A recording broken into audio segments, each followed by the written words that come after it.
The costume that Bob Kane decided on for Robin was very mythically inflected.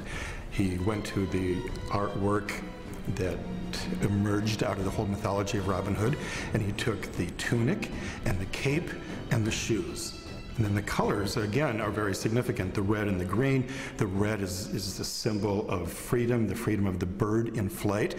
Robin is a bird in flight. He's a gymnast. He's a brilliant gymnast, the only one who can do a quadruple somersault. The costume is interesting because it does evoke Robin Hood to some degree. The red vest, of course, allows Robin Redbreast, usually part of his name.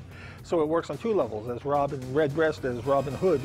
The only real inspirations I see are the fact that they went with a much brighter color palette, and I always looked at it as something to be offsetting what Batman's color was. So therefore there was a real clear differentiation between the two. And it also made a very clear statement that he was not just another Batman, but a character into his own right. They gave him sort of a medieval look, almost with chainmail pants, and then Jerry gave him a R insignia. So this was his sort of medieval calligraphy. It changed the whole tenor of the strip and brightened it up. It's a very unusual and almost seemingly illogical choice to take a primary superhero who is dark and mysterious as the night and then give him a sidekick who's practically a living target.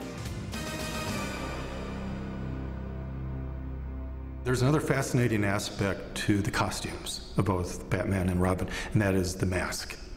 The mask is an ancient motif. It's universal. It describes what can happen in ritual and ceremonies in which you need to go into another world, into an underworld, which is purely comic book territory as well. You need to wear a mask to conceal your true identity.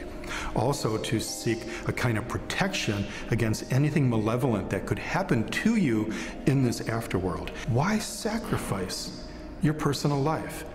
Why sacrifice a love, which happens again and again in these stories? Why sacrifice your personal safety?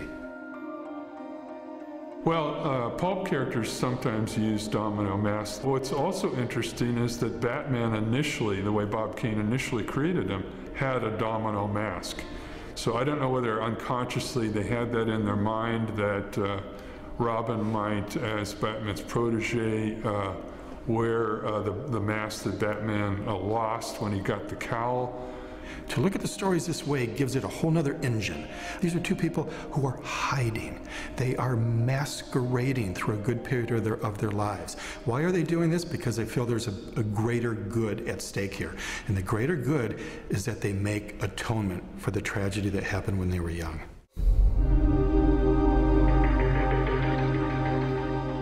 Robin growing up in comics was a very rare thing. It still doesn't really happen. There was a handful of characters within the DC universe that I still know the story behind, where anyone sort of fired the gun off and said, we're going to allow them to grow old.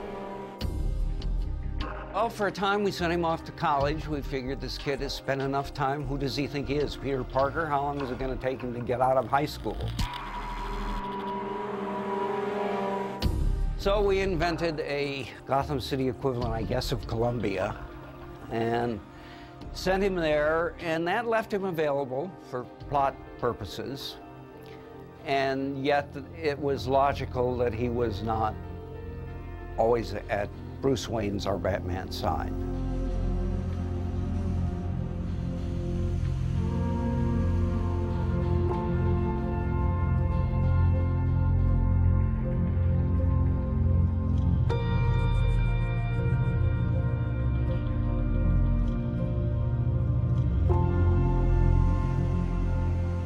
Now, we have this big debate within comics that Dick Grayson, who is sometimes at odds with Batman because he knows they're different,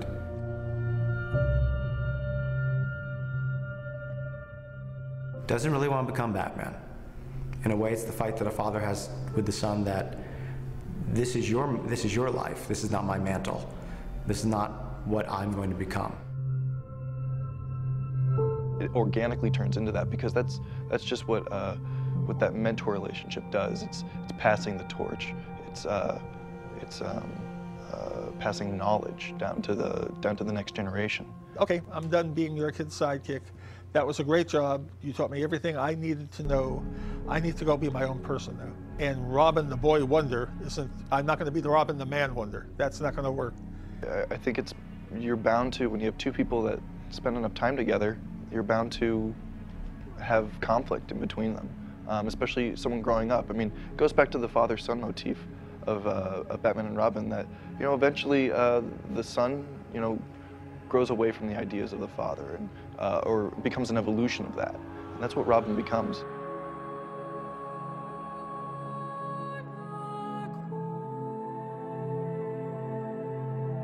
When you look back on any of the comics over the years, they both mirror what goes on in society and help create the change in society. It's the function of popular culture. If you think about how kids were viewed in 1940 when Robin was created, we were still really at the stage that kids should be seen and not heard. And then by the time you start seeing the late 60s stories, kids are saying, you know, don't trust anyone over 30. Don't trust your parents. Your parents got us into this mess. We've got to get us out of this mess. And in a, you know, sort of legendary moment in comics, he stripped his costume and gave up being Robin.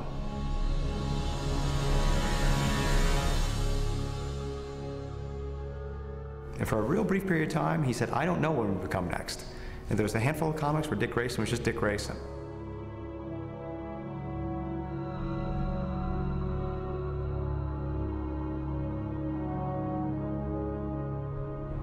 As long as Dick Grayson was Robin, he was always part of a team, Batman and Robin.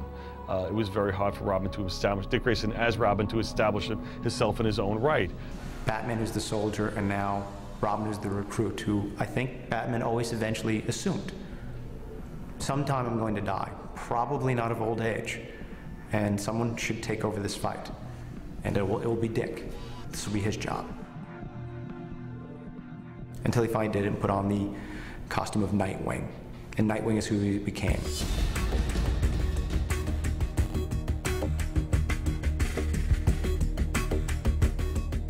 The decision to alter Robin to Nightwing was a culmination of several years of stories that were treating Robin with more mature themes. As a fan, I actually enjoyed that moment, because as a fan, I was growing up with the character.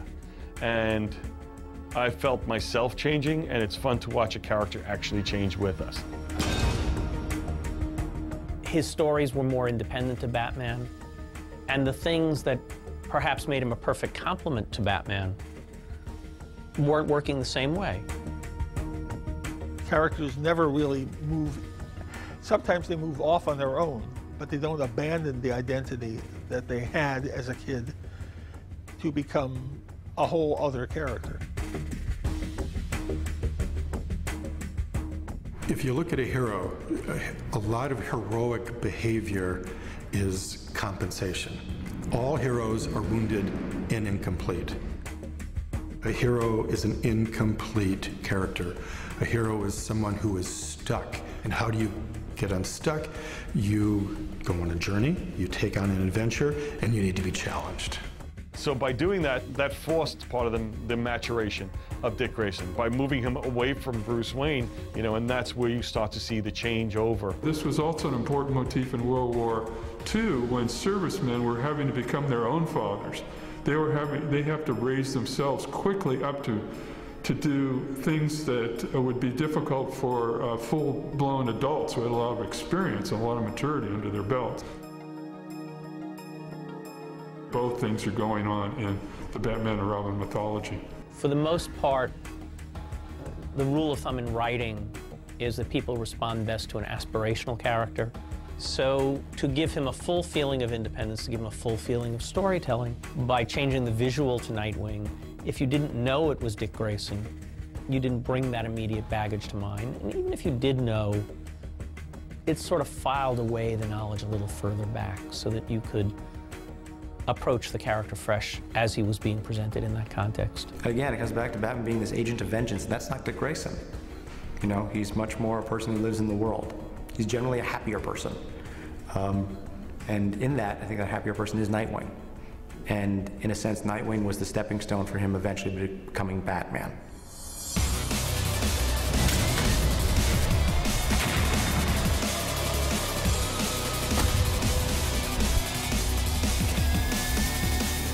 So go back and forth between that. Will Dick become Batman? You know, is it his? Has he become something else completely?